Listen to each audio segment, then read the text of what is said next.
சென்னை மாவட்டத்தின் 16 சட்டமன்ற தொகுதிகளில் உள்ள வாக்காளர்களின் எண்ணிக்கை 40 லட்சத்திலிருந்து 28 லட்சமாக சரிந்துள்ளது. கடந்த கால கணக்கெடுப்பின்படி சென்னை மாவட்டத்தின் 16 தொகுதிகளில் மொத்தம் 40,04,694 வாக்காளர்கள் இருந்தனர். வாக்காளர் பட்டியல் தீவிர திருத்தப் பணிகளுக்கு பிறகு கடந்த டிசம்பர் மாதம் வெளியிடப்பட்ட வரைவு வாக்காளர் பட்டியலில் இந்த எண்ணிக்கை 28,30,936 குறைந்துள்ளது. இதன் மூலமாக சுமார் 11,73,758 வாக்காளர்களின் பெயர்கள் பட்டியலில் இருந்து நீக்கப்பட்டுள்ளன. சென்னை மாவட்ட வாக்காளர் பட்டியலில் ஆண்கள் 13,65,763 பேர், பெண்கள் 14,64,344 பேர், மூன்றாம் பாலினத்தவர் 829 பேர் இடம்பெற்றுள்ளனர். வரைவு வாக்காளர் பட்டியலில் வெளியிடப்பட்ட பிறகு 2,51,260 வாக்காளர்கள் புதிதாக சேர்க்கப்பட்டுள்ளனர். இறுதி வாக்காளர் பட்டியலில் பெயர் விடுபட்டவர்கள் மீண்டும் விண்ணப்பிக்கலாம் என தமிழக தலைமை தேர்தல் அதிகாரி அர்ச்சனா பட்நாயக் தெரிவித்தார். தமிழ்நாட்டில் SIRக்கு பின்னர் வெளியான வாக்காளர் பட்டியலில் 74 லட்சம் பேர் நீக்கப்பட்டனர். இந்நிலையில் வாக்காளர் பதிவு அலுவலரின் முடிவுக்கு எதிரான மேல்முறையீட்டை 15 நாட்களுக்குள் மாவட்ட ஆட்சியரிடம் மேல்முறையீடு செய்யலாம் என அர்ச்சனா பட்நாயக் தெரிவித்தார். இப்போ கூட நீங்கள் ஃபார்ம் 6 கொடுத்துக்கலாம். இப்போ கூட நீங்கள் ஏதோ சேஞ்சஸ் வேணும்னா அப்ளை பண்ணிடலாம். அதே போல் அப்பீல் ப்ரொவிஷன்ஸ் கூட எலிஜிபிள். எந்த வாக்காளருக்கு இந்த அவங்க பேர் இல்லை, ஏதோ ஒரு இஷ்யூ இருக்குன்னா ஃபர்ஸ்ட் அப்பீல் நம்ம டிஸ்ட்ரிக்ட் எலெக்ஷன் ஆஃபீஸருக்கு உண்டு. தேர்தல் தொடர்பான தகவல்களை மாவட்ட தொடர்பு மையங்களான 1950 எனும் எண்ணில் தொடர்பு கொண்டு அறியலாம் எனவும் அர்ச்சனா பட்நாயக் தெரிவித்தார். இந்தியா கூட்டணிக்கு தலைமை ஏற்பீர்களா என்ற கேள்விக்கு தந்தை பாணியில் பதிலளித்திருக்கிறார் முதலமைச்சர் மு.க. ஸ்டாலின். இந்தியா கூட்டணிக்கு தலைமை தாங்குவீர்களா என்ற கேள்விக்கு தன் உயரம் தனக்கு தெரியும் என்று முதலமைச்சர் பதிலளித்துள்ளார். சென்னை கிண்டியில் நடந்த நியூஸ் 18 குழுமத்தின் டவுன்ஹால் நிகழ்ச்சியில் நியூஸ் 18 தமிழ்நாடு ஆசிரியர் கார்த்திகை செல்வன் எழுப்பிய கேள்விக்கு முதலமைச்சர் மு.க. ஸ்டாலின் பதிலளித்தார். உத்தவ் தாக்கரே இன்னும் பலரும் சொல்றாங்க இந்தியா கூட்டணிக்கு நீங்க தலைமை தாங்கணும் அப்படின்னு. அப்படி ஒரு வாய்ப்பு வந்தா ஏற்பீர்களா? தலைவர் ஏற்கனவே சொல்லியிருக்காரு, என்னோட உயரம் எனக்கு தெரியும், அந்த உயரத்தின் அடிப்படையில் நான் இருப்பேன். அதனைத் தொடர்ந்து பேசிய காங்கிரஸ் மூத்த தலைவர் மணிசங்கர் ஐயர் இந்தியா கூட்டணி தலைவராக மு.க. ஸ்டாலினை முன்மொழிந்தது ஏன் என்று விளக்கினார். ராஜீவ் காந்தி அவர்கள் ஆங்கிலத்தில் சொன்னார், only a secular India can survive. தோப்பனார் சொன்னதை உங்களுக்கு தைரியம் இருக்கா திருப்பி இன்னைக்கு சொல்லறதுக்கு? ஸ்டாலின் அவர்கள் பொறுத்த வரைக்கும் தைரியமா ஏது ராஜீவ் அன்றைக்கு சொன்னாரோ அது அவர் மீண்டும் சொல்லறதுக்கு எப்போதும் தயாரா இருப்பார். இதே நிகழ்ச்சியில் இதுகுறித்த கேள்விக்கு துணை முதலமைச்சர் உதயநிதியும் பதிலளித்தார். இது ஒரு எங்களுடைய கூட்டணி கட்சி, மிகப்பெரிய ஒரு இயக்கம். அவங்க பாராட்டுறது எங்களுக்கு கூடுதல் மகிழ்ச்சி தான். இருந்தாலும் எங்களுடைய தலைவர் அதற்கான முடிவை எடுப்பார். மோடியின் இரட்டை இன்ஜின் கொள்கை தமிழ்நாட்டில் ஒரு அடி கூட நகராது என்று உதயநிதி ஸ்டாலின் கூறினார். எழும்பூர் ரயில் நிலையத்தில் நடைபெறும் பராமரிப்பு பணி காரணமாக சென்னை கடற்கரை செங்கல்பட்டு வழித்தடத்தில் இருந்த 164 ரயில் சேவைகள் 115 குறைக்கப்பட்டுள்ளது. இது இன்று முதல் அமலுக்கு வந்துள்ளது. எழும்பூர் ரயில் நிலையத்தில் 10, 11 ஆகிய நடைமேடைகளில் சீரமைப்பு மற்றும் நடை மேம்பால பணிகள் நடைபெறுகின்றன. இதனால் 204 ரயில் சேவைகள் 164 குறைக்கப்பட்ட நிலையில் மேலும் ரயில் சேவை குறைப்பு உள்ளிட்ட மாற்றங்கள் இன்று முதல் ஏப்ரல் 5ஆம் தேதி அமலில் இருக்கும் என தெற்கு ரயில்வே தெரிவித்துள்ளது. அதன்படி எழும்பூர், பரங்கிமலை, கூடுவாஞ்சேரி, செங்கல்பட்டு மார்க்கத்தில் பொதுமக்களின் வசதிக்காக 26 கூடுதல் மின்சார ரயில்கள் இயக்கப்படும் என அறிவிக்கப்பட்டுள்ளது.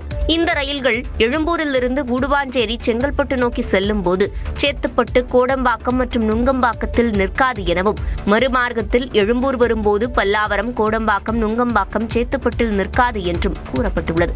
அதே நேரம் திருமால்பூர், அரக்கோணம் மற்றும் சென்னை கடற்கரை அரக்கோணம் இடையே இயக்கப்படும் விரைவு மின்சார ரயில், செங்கல்பட்டு எழும்பூர் இடையேயான பகுதி விரைவு மின்சார ரயில் ஆகியவை பரங்கிமலையில் நின்று செல்லும்.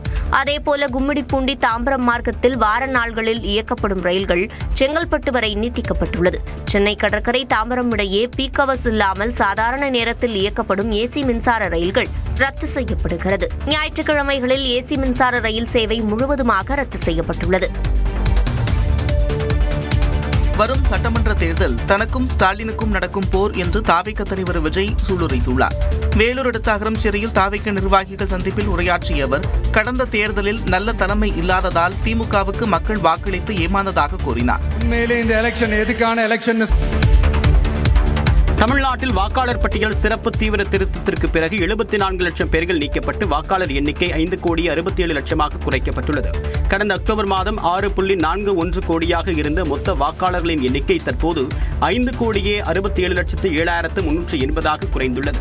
மாநில தலைமை தேர்தல் அதிகாரி அர்ச்சனா பட்நாயக் வெளியிட்டக்கூடிய புதிய பட்டியலின்படி தமிழ்நாட்டில் ஆண்களை விட பெண் வாக்காளர்களே அதிக எண்ணிக்கையில் உள்ளனர்.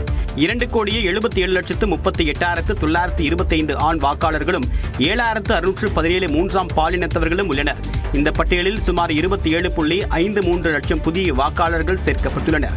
Claims and objections period ले நமக்கு about 7.40 lakhs draft roll இருந்து claims and objections period about 7.40 lakhs inclusion 18 to 19 voters. இதில் முதல் முறை வாக்களிக்க காத்திருக்கக்கூடிய 18 முதல் 19 வயதுடைய இளைஞர்களின் எண்ணிக்கை 12.51 லட்சமாகும். மேலும் 85 வயதிற்கு மேற்பட்ட மூத்த குடிமக்கள் 3.99 லட்சம் பேரும், மாற்றுத்திறனாளிகள் 4.63 லட்சம் பேரும் இந்த பட்டியலில் இடம்பெற்றுள்ளனர். வழக்கம் போலவே மாநிலத்திலேயே மிகப்பெரிய தொகுதியாக 5.36 லட்சம் வாக்காளர்களுடன் சோழிங்கநல்லூர் நீடிக்கிறது. வெறும் 1,16,000 வாக்காளர்களுடன் பட்டியலின் கடைசி இடத்தில் சென்னை மாவட்டத்தின் துறைமுகம் உள்ளது.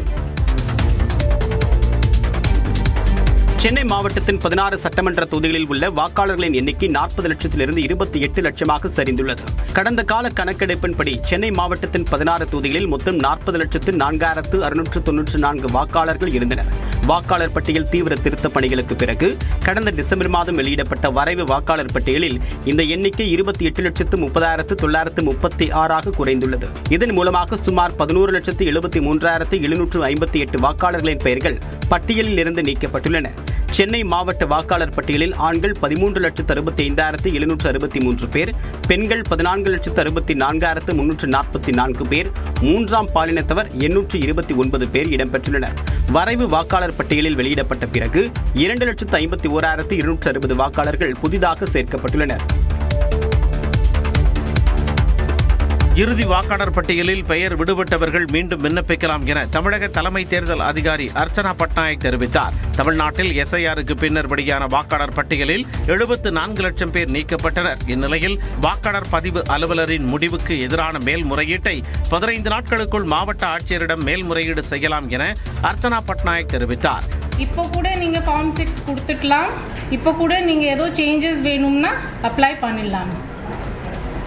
அதே போல் அப்பீல் ப்ரொவிஷன்ஸ் கூட எலிஜிபிள்.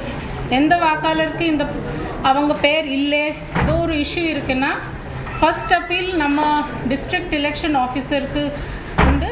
தேர்தல் தொடர்பான தகவல்களை மாவட்ட தொடர்பு மையங்களான 1950 எனும் எண்ணில் தொடர்பு கொண்டு அறியலாம் எனவும் அர்ச்சனா பட்நாயக் தெரிவித்தார். இந்தியா கூட்டணிக்கு தலைமை ஏற்பீர்களா என்ற கேள்விக்கு தந்தை பாணியில் பதிலளித்திருக்கிறார் முதலமைச்சர் மு.க.ஸ்டாலின். இந்தியா கூட்டணிக்கு தலைமை தாங்குவீர்களா என்ற கேள்விக்கு தன் உயரம் தனக்கு தெரியும் என்று முதலமைச்சர் பதிலளித்துள்ளார். சென்னை கிண்டியில் நடந்த நியூஸ் 18 குழுமத்தின் டவுன்ஹால் நிகழ்ச்சியில் நியூஸ் 18 தமிழ்நாடு ஆசிரியர் கார்த்திகை செல்வன் எழுப்பிய கேள்விக்கு முதலமைச்சர் மு.க.ஸ்டாலின் பதிலளித்தார். உத்தவ் தாக்கரே இன்னும் பலரும் சொல்றாங்க இந்தியா கூட்டணிக்கு நீங்க தலைமை தாங்கணும் அப்படின்னு. அப்படி ஒரு வாய்ப்பு வந்தா ஏற்பீர்களா? தலைவர் ஏற்கனவே சொல்லியிருக்காரு. என்னோட உயரம் எனக்கு தெரியும், அந்த உயரத்தின் அடிப்படையில் நான் இருப்பேன். அதனைத் தொடர்ந்து பேசிய காங்கிரஸ் மூத்த தலைவர் மணிசங்கர் ஐயர் இந்தியா கூட்டணி தலைவராக மு.க.ஸ்டாலினை முன்மொழிந்தது ஏன் என்று விளக்கினார். ராஜீவ் காந்தி அவர்கள் ஆங்கிலத்தில் சொன்னார், only a secular India can survive. தோப்பனார் சொன்னதை உங்களுக்கு தைரியம் இருக்கா திருப்பி இன்னைக்கு சொல்லறதுக்கு?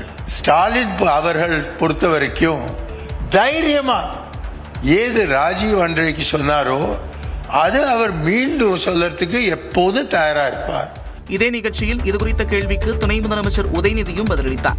இது ஒரு எங்களுடைய கூட்டணி கட்சி, மிகப்பெரிய ஒரு இயக்கம். அவங்க பாராட்டுறது எங்களுக்கு கூடுதல் மகிழ்ச்சி தான்.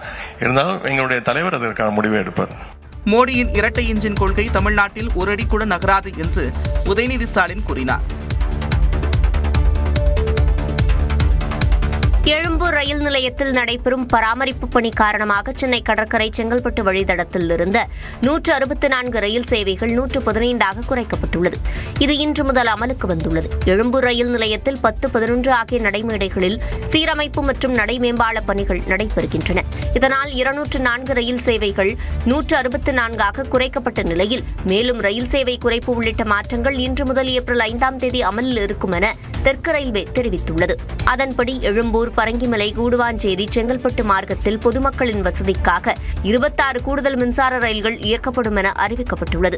இந்த ரயில்கள் எழும்பூரிலிருந்து கூடுவாஞ்சேரி, செங்கல்பட்டு நோக்கி செல்லும் போது சேத்துப்பட்டு, கோடம்பாக்கம் மற்றும் நுங்கம்பாக்கத்தில் நிற்காது எனவும், மறுமார்க்கத்தில் எழும்பூர் வரும்போது பல்லாவரம், கோடம்பாக்கம், நுங்கம்பாக்கம், சேத்துப்பட்டில் நிற்காது என்றும் கூறப்பட்டுள்ளது. அதே நேரம் திருமால்பூர், அரக்கோணம் மற்றும் சென்னை கடற்கரை அரக்கோணம் இடையே இயக்கப்படும் விரைவு மின்சார ரயில், செங்கல்பட்டு, எழும்பூர் இடையேயான பகுதி விரைவு மின்சார ரயில் ஆகியவை பரங்கிமலையில் நின்று செல்லும். அதேபோல கும்மிடிப்பூண்டி, தாம்பரம் மார்க்கத்தில் வார நாள்களில் இயக்கப்படும் ரயில்கள் செங்கல்பட்டு வரை நீட்டிக்கப்பட்டுள்ளது. சென்னை கடற்கரை, தாம்பரம் இடையே பீக் ஹவர்ஸ் இல்லாமல் சாதாரண நேரத்தில் இயக்கப்படும் ஏசி மின்சார ரயில்கள் ரத்து செய்யப்படுகிறது. ஞாயிற்றுக்கிழமைகளில் ஏசி மின்சார ரயில் சேவை முழுவதுமாக ரத்து செய்யப்பட்டுள்ளது. வரும் சட்டமன்ற தேர்தல் தனக்கும் ஸ்டாலினுக்கும் நடக்கும் போர் என்று தாவேக தலைவர் விஜய் சூளுரைத்துள்ளார்.